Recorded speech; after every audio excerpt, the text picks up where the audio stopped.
Como dizia meu avô, quer fazer um produto bom, precisa botar coisa boa. No episódio de hoje, vamos conhecer a cultura da imigração italiana através da história extraordinária da família Balduco. A Itália, no pós-guerra, ficou destruída fisicamente, porque a guerra foi dentro da Itália. Então, houve bombardeios aéreos, cidades inteiras foram destruídas, os campos foram destruídos.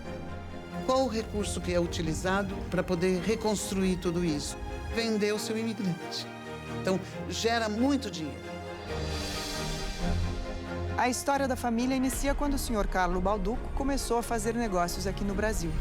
Meu avô, ele nasceu em Pinerolo, perto de Turim, em 1906, e era uma família de ele mais 5 irmãos.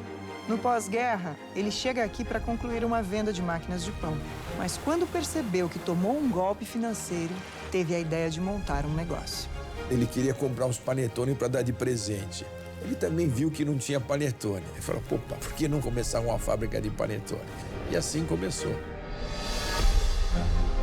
Nos anos 50 você vai ter a legislação trabalhista, mas você já começa a ter esse mercado de trabalho um pouco mais organizado. E o imigrante traz para o Brasil outra mentalidade, outros costumes, outros hábitos de consumo. Nos anos 70, o costume de comer panetone se espalhou e as vendas impulsionaram o crescimento da empresa. Quando eu começo a trabalhar, depois de 11 dias nós tivemos um incêndio e acabou com a parte de cima da fábrica. Você pensa, agora acabou o Balduco. Eles deixaram para trás a terra natal e desembarcaram aqui com muito mais do que seus pertences. Trouxeram a força de seus ancestrais e a coragem para começar de novo. Em diferentes épocas, colocaram o trabalho a serviço do sonho. Fizeram mais do que simplesmente lutar para sobreviver. Eles ergueram grandes empresas que ajudaram a construir a riqueza do nosso país.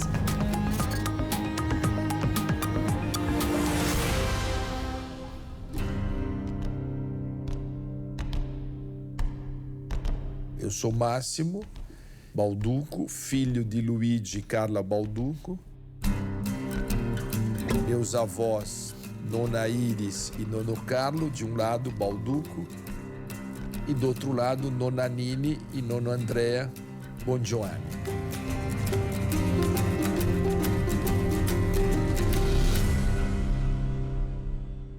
A imigração italiana trouxe para o Brasil a sua cultura, sua culinária e sua alegria.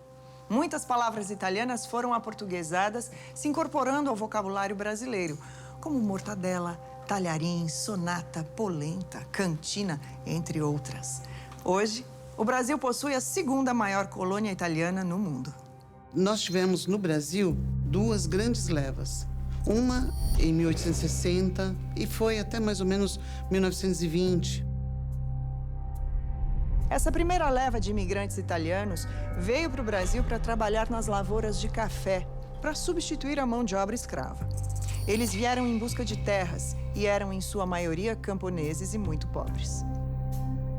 E a segunda leva veio depois da Segunda Guerra Mundial, anos 50, 60. A partir da década de 50, os imigrantes italianos deixaram de vir acompanhados de seus familiares e já viajavam sozinhos rumo às zonas urbanas.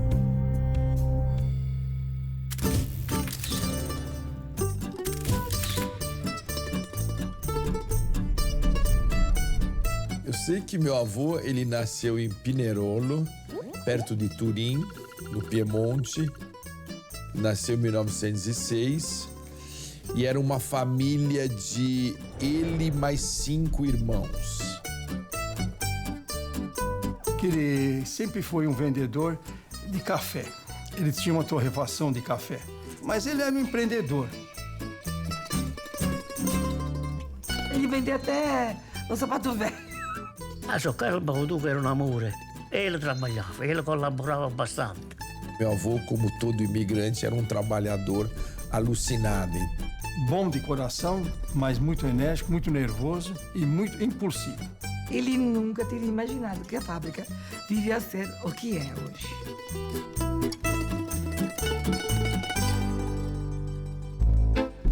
Em seu dia a dia, Máximo dá continuidade à empresa da família. Doutor André. Tá um pouquinho lavados aqui? A gente já viu. Ah, agora sim. Já tá refeito. Então hoje à tarde o pessoal já vai estar junto. Mas já tá resolvido. Legal. Tá bom?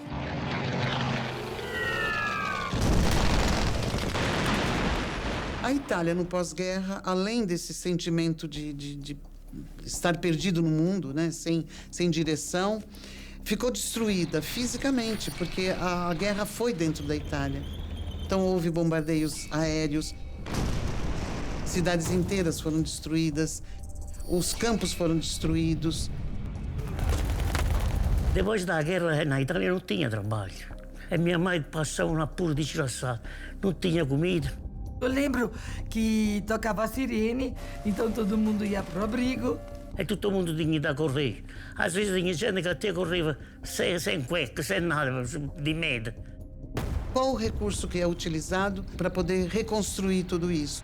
Vender o seu imigrante. Então, gera muito dinheiro. Com o início da Guerra Fria, Sr. Carlo Balduco, temendo uma terceira guerra mundial, começou a fazer negócios com o Brasil, vindo pela primeira vez sem a família. Então ele veio pro Brasil e reparou, foi visitar umas 2, 3 padarias, que aqui era tudo à mão. Falou, poxa, vou trazer um lote de máquinas de pão e começar a vender aqui. Só que depois de 6 meses não vinha o dinheiro, ninguém pagava ele. Quando ele chegou aqui, ele percebeu que o cara tinha vendido, tinha gasto dinheiro, não tinha mais nada. Aí, como era a época de fim de ano, ele queria comprar uns panetone para dar de presente. Ele também viu que não tinha panetone. Ele falou, pô, por que não começar uma fábrica de panetone? E assim começou. Na década de 1950, o mundo está vivendo já a Guerra Fria. É um momento em que o país está entrando na sua verdadeira revolução industrial. Mais ou menos 250 anos depois dela ter se iniciado na Inglaterra. Depois que ele sai do forno, ele fica 7 horas esfriando. A temperatura controlada e umidade e frio também controlado, né? Falta um pouquinho de Prosecco. prosecco, mas... Faltaria você ver, como todo bom italiano, tivesse um copinho de Prosecco aqui, era o paraíso, hein? Aí ele formou o Panetone 900. Aí ele já fez uma indústria. E ele fez panetone e não conseguia vender. Ele teve uma ideia, mandou fazer uns folhetinhos, panetone Balduco, macio, gostoso e tal. Pegou um teco-teco, jogou ali no centro e aí vendeu todos os panetone. A partir daí, todo ano você conseguia fazer mais e mais e mais. Nos anos 50 você vai ter a legislação trabalhista, mas você já começa a ter esse mercado de trabalho um pouco mais organizado. E o imigrante traz para o Brasil outra mentalidade, outros costumes, outros hábitos de consumo. Em 1953, Sr. Carlo compra uma doceira em São Paulo, no bairro do Brás. E aí ele trouxe um confeiteiro da Itália e começou a fazer os panetones. Nesse meio tempo, ele já trouxe da Itália a família, né, para trabalharem já na doceira. A doceira tinha um movimento louco, porque ainda tinha a parte de confeitaria. Não era só o panetone que nós fazíamos, era também suspirina, pettifouge, e biscotti inglesi, biscotti champanhe. Era um pouco de tudo que se fazia lá. Naquela época não tinha máquina para embrulhar panetone. Sábado e domingo era o dia de festa que a gente vinha para Guarulhos embrulhar panetone. No início ele sofreu muito, porque aqui no Brasil você não tinha naquela época farinhas adequadas para fazer o panetone. Porque o panetone você precisa ter uma farinha com teor de glúten importante e com uma elasticidade importante. Ele fazia esse panetone e o bichinho às vezes não crescia. Então ele se viu obrigado às vezes a jogar 100, 200, 300 quilos de panetone fora. Não, olha que bonita a massa, ó. Você vê que o glúten não quebra, ó. Mesmo com toda a dificuldade em encontrar matéria-prima de qualidade, Sr. Carlos segue empreendendo. Mais ou menos 59, 60. Alguém teve uma ideia genial de fazer cestas de Natal e vender a prazo. E vendeu uma enormidade. Fizeram o panetone no mês de maio e junho, colocaram na cesta. Quando o pessoal recebeu a cesta de Natal, em dezembro, o panetone estava mofado.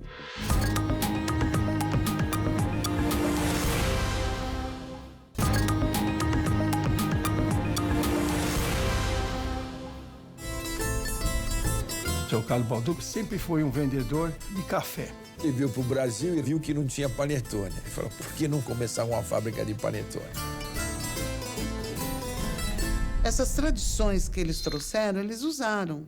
Então, para enriquecer uma festa, tinha que fazer esses doces enfeitados. Com certeza, o panetone é uma festa, porque ele é todo rico em cores e sabores também.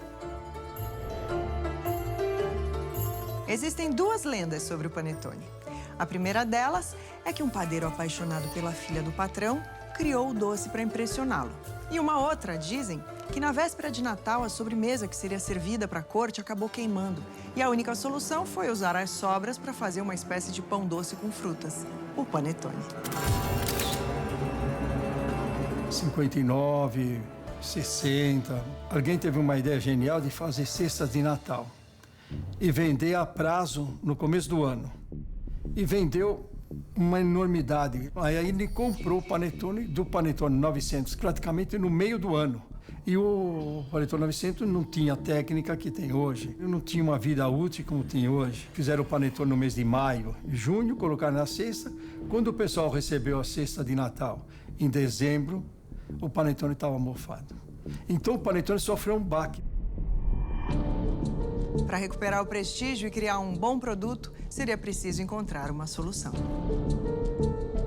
Então, o que ele fez? Ele voltou para a Itália, tentou aprender alguma coisa de panetone depois que ele comprou a confeitaria, e aí tinha o fermento natural, que é essa massa madre. Ele trouxe, pegou um pedacinho e trouxe de navio.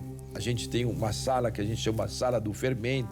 Ela é alimentada 365 dias por ano. Nós já criamos massas madres paralelas, a gente acompanha, a gente mantém se tem problema, mas a gente usa o velhinho que está aí há quase 70 anos.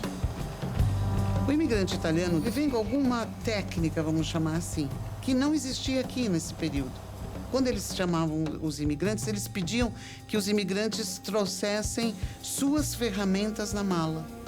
Porque não tinha fábrica de martelos, de qualquer outro instrumento que ele precisasse. Então ele trazia essa técnica, trazia esse conhecimento, trazia essa criatividade.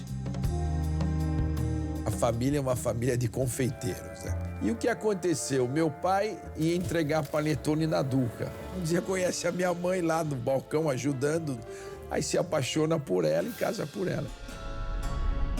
Eles criaram uma história atrás da marca, isso é importante, saber que história é essa.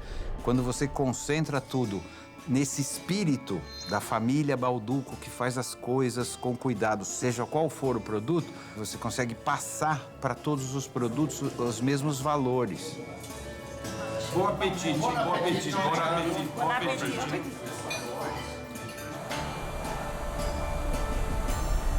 Esse carrinho que nós chamamos de primeiro impasto seria uma massa que foi feita há 10 horas atrás. Ela dá mais do que 3 vezes o tamanho. No fundo sai tudo, isso é farinha boa. Parece uma espuma, né? O imigrante italiano desse período, ele é a festa. Ele traz a comida, ele traz a música, ele chama os vizinhos. Ou seja, ele é empreendedor, ele é corajoso, né?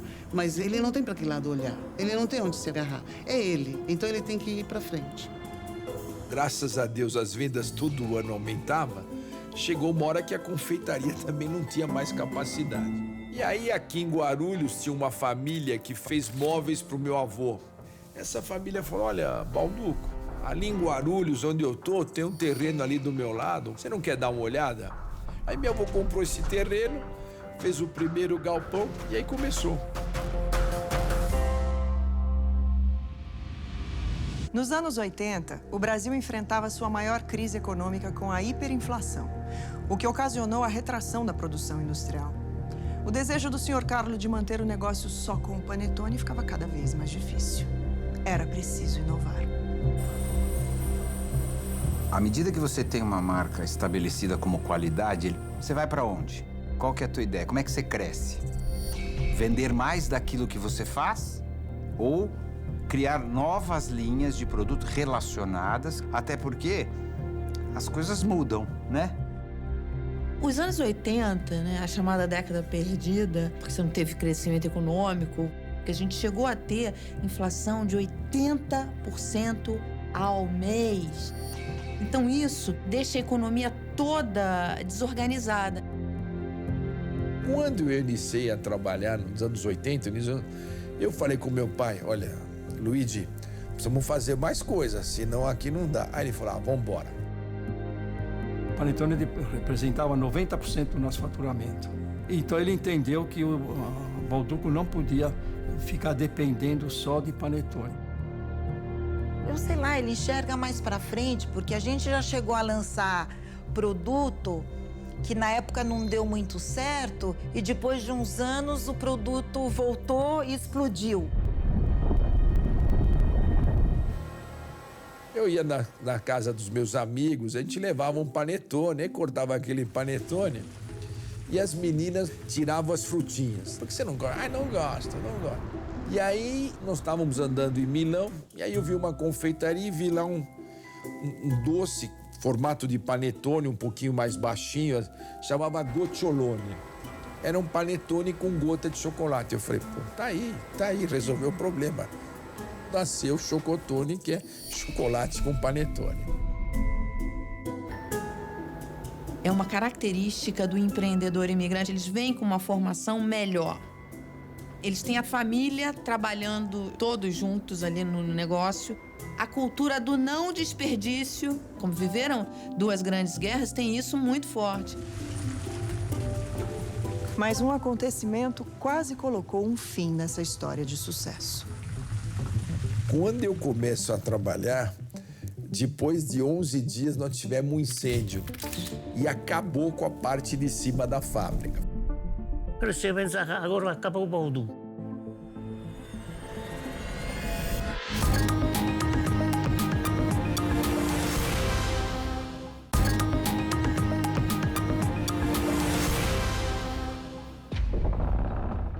Cara que vai para a Itália, que não é um ofício dele, a panificação, traz a massa madre.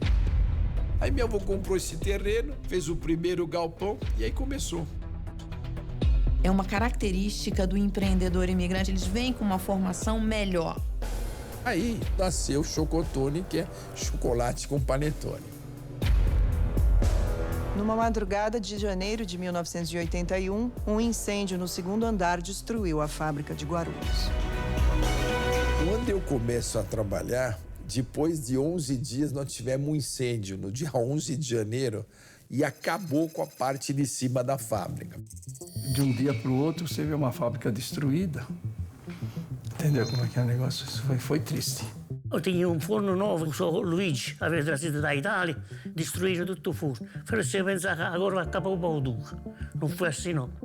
Nós tivemos uma ligação do Sr. Franklin, o dono da Seven Boys. Ele mandou alguns mecânicos para a gente reconstruir as fábricas. Tinha um pequeno fabricante de torrada aqui também, chamava Van Mil. Ele nos produziu alguma torrada durante uns 3, 4 meses, nós não tínhamos capacidade. Foi muito bacana. Se eu me lembro, meu pai meteu avental. Na época ainda tinha minha avó também. E começamos a limpar tudo. Eles se ergueram outra vez na beleza. O imigrante italiano desse período, ele não tem para que lado olhar. Ele não tem onde se agarrar. É ele. Então ele tem que ir para frente. O que grande sorte da Bauducco é o segmento enraizar nos filhos o amor pela indústria que tem. A década de 90 foi palco de muitas reviravoltas econômicas e políticas. Na área da comunicação não foi diferente. Com o surgimento de novas mídias, novos conceitos, a publicidade precisou se reinventar. Com isso, em 1996, a marca ganha uma nova identidade. E aí a gente fez uma revolução, diria, no mercado. Criamos essa identidade de linha. Esse novo logotipo e toda essa cor que nós temos, etc, etc, etc. E aí foi que o negócio começou a dar uma acelerada bem mais forte. É muito mais interessante você concentrar toda a imagem dos seus produtos numa marca só. Você compra os mesmos valores com formas diferentes. Meu sonho, nós vamos vender 100 milhões de panetone nos Estados Unidos. Quando a gente chegar em 100 milhões, eu me aposento, entendeu? Então o pessoal está fazendo bastante força para eu chegar em 100 milhões nos Estados Unidos. O ano passado nós vendemos 4. Se botar uma taxa aí, uns 20, 25%, acho que em 12, 15 anos a gente chega lá, entendeu? A grande imigração veio da Europa, veio do Japão. Esses imigrantes, de certa forma, deixaram aí um legado enorme. O seu Balduco conhecia da Itália, veio fazer panetone no Brasil. Se ele não tivesse visto na Itália, ele não ia trazer para o Brasil. A maior riqueza, a maior contribuição de todos os imigrantes é a tolerância. Eu acho que essa é a grande herança de todos os imigrantes, o italiano também, né? O Brasil recebeu imigrantes de várias nacionalidades e a imigração italiana se destacou de todos eles. Conquistou o seu espaço e criou raízes que influenciaram a nossa cultura.